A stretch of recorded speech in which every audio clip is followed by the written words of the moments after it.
দর্শক, এনসিপির পথসভার খবর জানাতে সিলেটের কোম্পানিগঞ্জ থেকে আমাদের সাথে সরাসরি যুক্ত হচ্ছেন আজহারউদ্দিন শিমুল।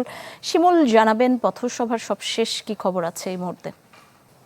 নিশি কিছুক্ষণ আগে কোম্পানিগঞ্জে যে পথসভা তা শেষ হয়েছে এবং যদিও নির্ধারিত সময় থেকে প্রায় 1.5 ঘন্টা পরে কোম্পানিগঞ্জের তানাবাজার এলাকা তাদের পথসভাটি আসলে শুরু হয় এবং সেখানে আমরা দেখেছি নাসিরউদ্দিন পাটোয়ারি, সার্জিস আলম এবং স্বতন্ত্র সংসদ সদস্য মাহমুদা মিতু কেন্দ্রীয় নেতৃবৃন্দ হিসেবে উপস্থিত ছিলেন। পাশাপাশি আমরা দেখেছি স্থানীয় নেতাকর্মীরাও এখানে ছিলেন এবং নাসিরউদ্দিন পাটোয়ারি তার বক্তব্য সীমান্ত হত্যা সহ বিভিন্ন বিষয় নিয়ে কথা বলেছেন।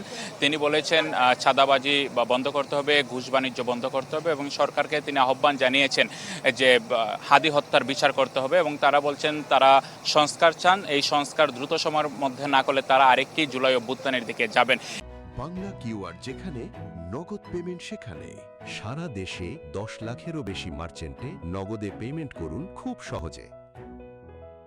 একই কথা বলেছেন সার্জিস আলম। তিনি বলেছেন যে স্থানীয়ভাবে তিনি বেশ কিছু সমস্যার কথা বলেছেন। তিনি বলেছেন সিলেটের যে পাথর খোয়ারিগুলো সেগুলো যাতে আসলে প্রতিবেশ বজায় রেখে সনাতন পদ্ধতিতে যাতে খুলে দেওয়া হয় এবং এই পথযাত্রা কিন্তু শেষ হয়েছে এবং আমরা তাদের গাড়িবহরকে ফলো করছি। এখন একটু বিরতি চলছে তাদের।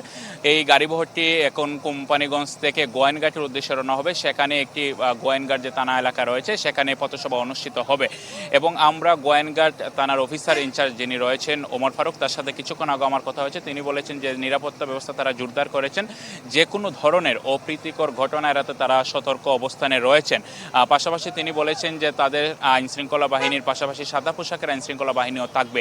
গোয়েনঘাটের কর্মসূচি শুরু হওয়ার কথা সন্ধ্যা 7টায়, কিন্তু এখান থেকে যেতে আরও ঘন্টা দেড়েক সময় লাগতে পারে।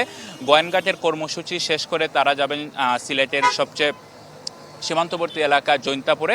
সেখানে তাদের কর্মসূচি রয়েছে, সেটা নির্ধারিত সময় দেওয়া ছিল 7টায়, কিন্তু সেই প্রোগ্রাম আসলে কখন শুরু হবে সেটা আসলে বলা যাচ্ছে না। এবং সার্জিস আলম বলেছেন তাদের পদযাত্রা সিলেটে 2 দিন ব্যাপী ছিল এবং আজকে তাদের সর্বশেষ দিন। তবে আমরা গতকাল পর্যন্ত নাহিদ ইসলামকে দেখলো, আজকের একটি পথসভা অনুষ্ঠিত হয়েছে, সেখানে জাতীয় নাগরিক পার্টির আহ্বায়ক নাহিদ ইসলাম অনুপস্থিত ছিলেন। নিশি।